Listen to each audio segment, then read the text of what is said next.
Hello everyone, I hope आप लोगों की प्रेगनेंसी जर्नी बहुत ज़्यादा अच्छी चल रही होगी।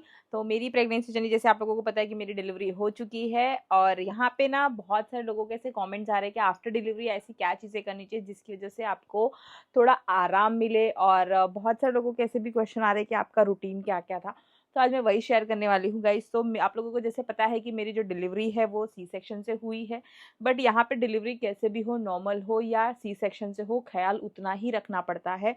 तो जो ये सर पे कपड़ा बांधने का जो है ना, कि कान वगैरह ढके रहे, कान ढकने से ज़्यादा ना सर वगैरह बहुत आपको बहुत अच्छे से बांध लेना है, क्योंकि ये जो पीरियड होता है ना आपकी रिकवरी का, कम से कम आप लोगों को 1 महीना तक ना ऐसे सर बांध के रखना है। जैसे ही आपकी डिलीवरी हो, आप हॉस्पिटल में हो या घर आ चुके हो, तभी भी आप लोगों को ये हमेशा 24 घंटे तक बांध के रखना है।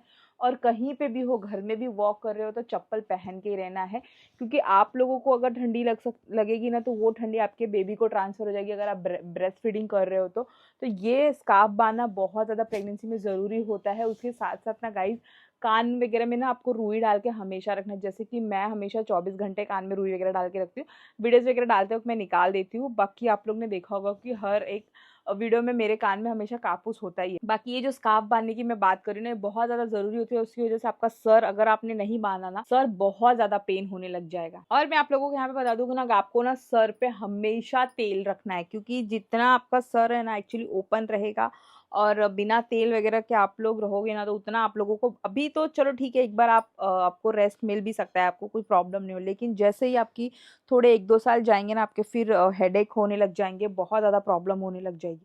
तो यहाँ पे ना आप लोगों को बहुत ज़्यादा ध्यान रखने की ज़रूरत है। और बाल में देखो, मैं जब से मेरी डिलीवरी हुई है, जब भी वॉश करती हूँ, तुरंत वॉश करने के बाद जैसे ही बाल सूख जाते हैं, तेल वगैरह फट से रख लेती हूँ।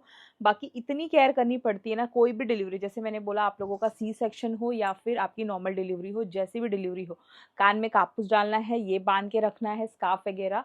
और खुले मतलब पैर कहीं नहीं चलना है। और जहाँ हवा वाली चीज़ें हो वहाँ पे तो आप लोगों को बहुत ज़्यादा नहीं जाना होता है। तो बहुत ज़्यादा केयर करने की ज़रूरत है, सर पे तेल रखने की ज़रूरत है और खाने पीने में बहुत ज़्यादा ध्यान रखने की ज़रूरत है। ठंडी चीज़ें नहीं खानी है, क्योंकि आपको, अगर आपको थोड़ा भी अपने ज़ुकाम वगैरह हो गया ना, तो आपके बच्चे को ज़रूर ट्रांसफ़र हो सकता है, फिर बहुत ज़्यादा कॉम्प्लिकेटेड सिचुएशन हो जाती है। तो इस चीज़ का आप लोगों को बहुत ज़्यादा ध्यान रखने की ज़रूरत है। जैसे कि मैंने फ्रिज से, आपको तो वैसे भी कम से कम 4-5 महीने तक फ्रिज की डायरेक्ट चीज़ वैसे भी नहीं खानी, अगर जब तक आपका बेबी ब्रेस्ट फीड आपसे ले रहा है, तब तक यहाँ पे आप लोगों को कुछ भी नहीं ऐसा खाना है जिससे बेबी को प्रॉब्लम हो। चने वगैरह नहीं खाने होते हैं, कोई भी चना, जैसे वटाना हो गया, चने वगैरह आप खाओगे तो बेबी को गैस हो सकती है। तो ये सब भी अवॉइड करना पड़ता है। स्पेशली अगर आपकी जो डिलीवरी है सी सेक्शन हुई है ना, तो आप लोगों को बॉडी में बहुत ज़्यादा पेन रहता है। जैसे कि मुझे ना एक्चुअली बॉडी में वन साइड बहुत ही ज़्यादा पेन रहता है, हाथ वगैरह की हड्डियाँ बहुत ज़्यादा दुखने लग गई हैं, पता नहीं क्यों आफ्टर डिलीवरी ऐसा हो रहा है मेरे साथ। तो कैल्शियम और आयरन की जो टैबलेट्स होती है, वो आप लोगों को एक 3 मंथ और एक 6 मंथ्स ऐसा डॉक्टर एडवाइस करते हैं कि आयरन आप लोगों को 3 मंथ्स लेना और कैल्शियम आप लोगों को 6 मंथ्स लेना ही होता है कंपल्सरीली। क्योंकि डिलीवरी के बाद है ना, हड्डियाँ वगैरह बहुत ज़्यादा ये हो जाती हैं, वीक हो जाती हैं, जिसकी वजह से हमें वो वापस रीगेन करने के लिए ये टैबलेट्स वगैरह कंटिन्यू खाने चाहिए। तो कैल्शियम की टैबलेट दोपहर को और आयरन की टैबलेट सुबह के टाइम पे और रात के टाइम पे आपको लेनी होती है, जो कि मैं ले रही हूँ फिलहाल। और इतना एक्चुअली मैं बोलूँ ना कि यहाँ पे ये इतना ज़्यादा सब यूज़फुल होता है ना, जितना आप अपनी पोस्ट प्रेगनेंसी की चीज़ों को क्लियर रखोगे, जितना उसे कॉम्प्लिकेटेड नहीं रखोगे कि हाँ ये चीज़ें ही खानी है, यही डाइट फॉलो करना है, ऐसे ही रहना है, तो बहुत ज़्यादा अच्छा हो जाएगा आपकी लाइफ लॉन्ग के लिए। आप लोगों की जो आपकी बहुत थोड़े 10-12 साल बाद की जो जर्नी होगी आपकी लाइफ, वो बहुत ज़्यादा अच्छी हो जाएगी। क्योंकि आपकी हड्डियों में पेन तभी बहुत, जब आपकी उम्र है ना 40 ईयर्स हो जाएगी ना, तब आप लोगों की हड्डियों में पेन होना शुरू हो जाता है, अगर आप लोगों की डिलीवरी है ना वो सी सेक्शन वगैरह से हुई रहती है। क्योंकि बहुत जो हमें एनेस्थीसिया वगैरह का इंजेक्शन दिया जाता है ना, उसकी वजह से बहुत ज़्यादा कॉम्प्लिकेशंस भी होते हैं, नॉर्मल डिलीवरी में भी होते हैं। बट ऐसा नहीं होता है कि यहाँ पे कोई केयर नहीं करे। अगर आपकी नॉर्मल डिलीवरी हुई है तो नॉर्मल डिलीवरी में भी बहुत ज़्यादा केयर करने की ज़रूरत होती है। ये सब चीज़ें नॉर्मल है केयर करने के लिए। और जो डाइट मैं फॉलो कर रही हूँ ना, कि सुबह सुबह तो नारियल पानी नहीं पी रही हूँ, क्योंकि नारियल पानी एक्चुअली ना ठंडा होता है, तो बेबी को यहाँ पे जुकाम हो सकता है। इसके लिए दोपहर का टाइम, जब बहुत ज़्यादा धूप आ जाए दोपहर को 12-11 बजे के टाइम पे, तब आप वहाँ पे एक नारियल पानी पी सकते हो। तो वो इतना हार्मफुल नहीं है, मैंने डॉक्टर से ये चीज़ कन्फर्म की है, इसके लिए मैं बता रही हूँ। वो मैं फॉलो कर रही हूँ, मैं पी रही हूँ, इसके लिए मैं आप लोगों को बता रही हूँ। और सुबह-सुबह उठते ही आप लोगों को तेखुर के आटे का, जो सिंघाड़े का आटा होता है, उसका हलवा वगैरह खाना है। उसके सबसे पहले ना आपको उठ के पहले 1 ग्लास गर्म पानी पीना है। अगर आप लोगों का स्टमक है बहुत ज़्यादा, जैसे कि आप लोगों ने देखा मेरा, जब मेरी बेबी मेरे पेट में थी तो बहुत ज़्यादा स्टमक निकला था। अभी भी मुझे ऐसा लग, लोग देख के मुझे बोल रहे हैं कि अभी भी आप प्रेग्नेंट जैसे लग रहे हो, क्योंकि पेट अभी भी बहुत ज़्यादा निकला हुआ है। सी सेक्शन से डिलीवरी हुई है, इसके लिए पेट वगैरह की मसाज नहीं होती है। अगर नॉर्मल होती है तो पेट वगैरह की मसाज हो जाती है, जिसकी वजह से पेट अंदर चला जाता है। बट बेल्ट वगैरह यूज़ करना है। अभी 15 डेज़ हो चुके हैं, 20 डेज़ बाद मैं बेल्ट, जब 20 डेज़ हो जाएँगे उसके बाद बेल्ट अप्लाई करूँगी। डॉक्टर से लिखवा लिया है, जो बेल्ट लगाना है वो मैं आप लोगों को ज़रूर दिखाऊँगी। और यहाँ पे मैं बोलूँ कि आप लोगों को ना जो डाइट है बहुत ज़्यादा स्ट्रॉन्ग रखनी पड़ती है, क्योंकि आप पूरे नाइट भर ब्रेस्ट फीडिंग करते हो, फिर बेबी सुबह भी आप उठ के ब्रेस्ट फीडिंग करते हो, तो उसके लिए आप लोगों के अंदर पहले एनर्जी होनी चाहिए, जिसकी वजह से आप ब्रेस्ट फीडिंग कर सकते हो। तो अगर आप ब्रेस्ट फीडिंग मॉम हो, अगर बाहर का दूध बच्चे को पिला रहे हो, तो इतना ज़्यादा केयर करने की नहीं ज़रूरत पड़ेगी, मुझे ऐसा लग रहा है। बट अगर आप ब्रेस्ट फीडिंग करा रहे हो, क्योंकि आप वैसे ही बहुत ज़्यादा वीक हो जाते हो, तो आप लोगों को बहुत ज़्यादा डाइट आप लोगों की स्ट्रॉन्ग रखनी होती है। और जो ड्राई फ्रूट के लड्डू होते हैं ना, वो आप लोगों को डाइट में ऐड करना बहुत ज़्यादा ज़रूरी होता है। आपकी जो डिलीवरी है नॉर्मल हुई हो और सी सेक्शन हुई हो, आप अपने डॉक्टर को पूछ सकते हो। मेरी सी सेक्शन से डिलीवरी है, मैंने डॉक्टर को पूछ के ही लड्डू बनवाए हैं घर पे, पूरे ड्राई फ्रूट्स के, जिसे कि अछवानी कहते हैं। एक कच्ची अछवानी और पक्की अछवानी मिक्स करके एक ड्राई फ्रूट का लड्डू बनता है, जो कि वो बहुत ही ज़्यादा अच्छा होता है। तो वो आपको प्रेगनेंसी में ज़रूर खाना चाहिए। बहुत सारे लोग ऐसा बोले कि सी सेक्शन हुआ है तो आप इसे नहीं खा सकते हो।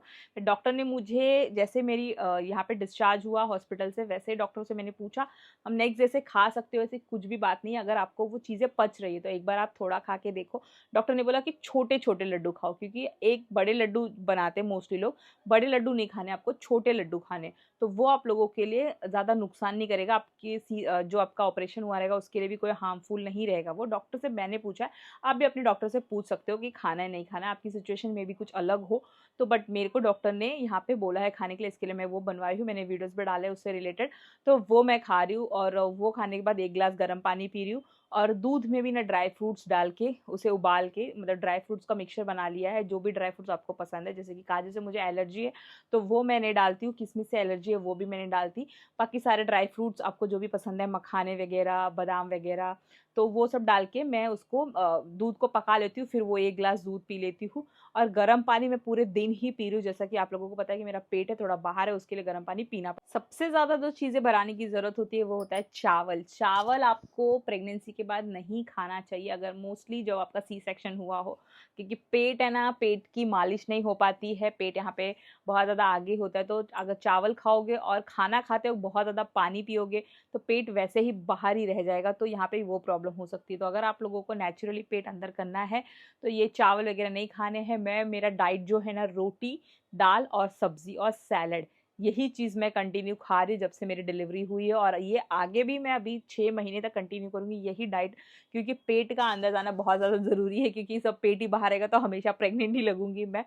तो इसके लिए ना मुझे वो चीज़ का ज़्यादा टेंशन है, तो इसके लिए मैं प्रॉपर डाइट फॉलो करी। और बाहरी चीज़, जैसे कि बहुत सारे लोग बोलते हैं कि प्रेगनेंसी के बाद बाहरी चीज़ नहीं खा सकते, बट अगर आप, वो जो पीरियड होता है 12 डेज़ का बोलते हैं, जिसमें कि आपके बच्चे की छठी वगैरह नहीं बीत जाती, तब तक आप जो चीज़ें खा लोगी बच्चा आपका पचा लेगा। तो उसमें मैंने बहुत सारी ऐसी चीज़ें खा ली है, जैसे कि इडली हो गया, डोसा हो गया, ये सब चीज़ें मैंने खा ली हैं, तो वो सब मेरा बेबी पचा ले रही है। तो इसके लिए मैं वो सब अभी खा रही हूँ, क्योंकि अगर आप है ना थोड़ी-थोड़ी चीज़ें खाते रहो, जो बेबी पचाने लग जाएगी ना, तब वहाँ पे वो आप लोगों को खाने में फिर बाद में प्रॉब्लम नहीं होगी, क्योंकि बेबी को नहीं पचेगा तो फिर वो आप लोगों को खा के कुछ फ़ायदा नहीं।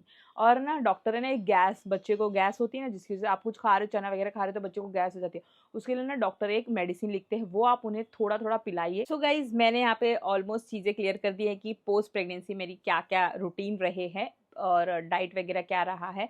सो आई होप मैं यहाँ पे क्लियर हो चुकी हूँ। तो इस वीडियो के लिए इतना ही गाइज़, आई होप ये वीडियो आप लोगों के लिए हेल्पफुल रही होगी। तो बहुत से लोगों के अलग-अलग डाइट्स होते हैं, बट मेरी जो रूटीन थी, मेरी जो डाइट थी, वो मैंने आप लोगों के साथ शेयर की है। आई होप ये आप लोगों के लिए यूज़फुल होगी। So guys, thank you for watching this video. Have a good day, bye bye, take care.